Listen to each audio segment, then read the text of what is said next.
Wearing a mask at the airport, fewer people are doing it these days, but with more international travelers that are actually arriving soon for the World Cup, should more Americans actually add that extra layer of protection?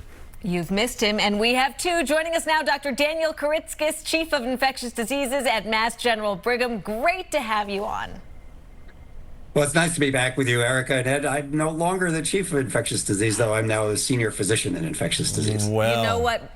Whatever title you prefer, you're the boss to us. Welcome home. Right, you. It's great to see you. Right. So as you know, this soccer tournament is the largest, most watched sporting event on the planet. Thousands of fans will travel through U.S. airports, including Logan. So is there a risk that, they could be bringing in the cold flu, but maybe something worse with them?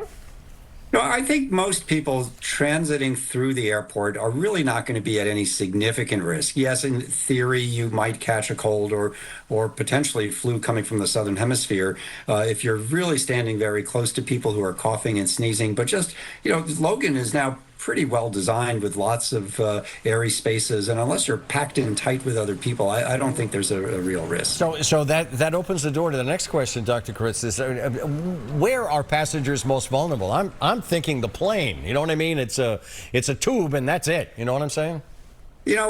Although we thought that airplanes were high risk, it turns out they have really pretty good frequent air exchanges. Maybe the person right next to you is coughing and sneezing, that's a risk, but just being on the same aircraft for most things like flu, COVID, what we mostly worry about, that's not a problem. Measles could be a problem, but that's not something that's as likely to come from World Cup attendees as it is from other people here in the United States. So it doesn't sound like you're too concerned. Do you think, are there any passengers, who might be flying in the next few weeks who might consider wearing masks or no? Well, I think as always, people who are most vulnerable, those who are immunocompromised because they are getting treated for cancer or have organ transplants, or if you're really debilitated from other medical conditions, then you might consider wearing a mask, and always make sure that you're up to date with your immunizations, especially measles vaccine. But otherwise, I don't want to be a Pollyanna about it, but I wouldn't be terribly concerned. No, and then I think I know the answer to this next question, but we'll ask it anyway. The Foxborough, Boston, is hosting 7 of the matches. The first one is this Saturday. Do you think people in an outdoor stadium like the environment in Foxborough should take any special precautions?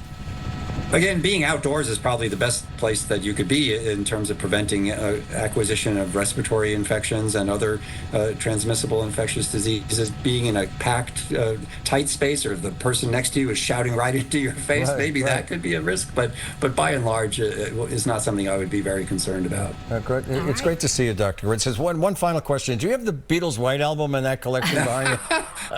I have it somewhere, but not right behind me. Great to see you. You knew it was coming. Great to see you. I do. Love to see you, Dr. Kuritzkes. Thanks so much. So the soccer fans should just enjoy. Should just enjoy. Just enjoy. Just enjoy. Yes.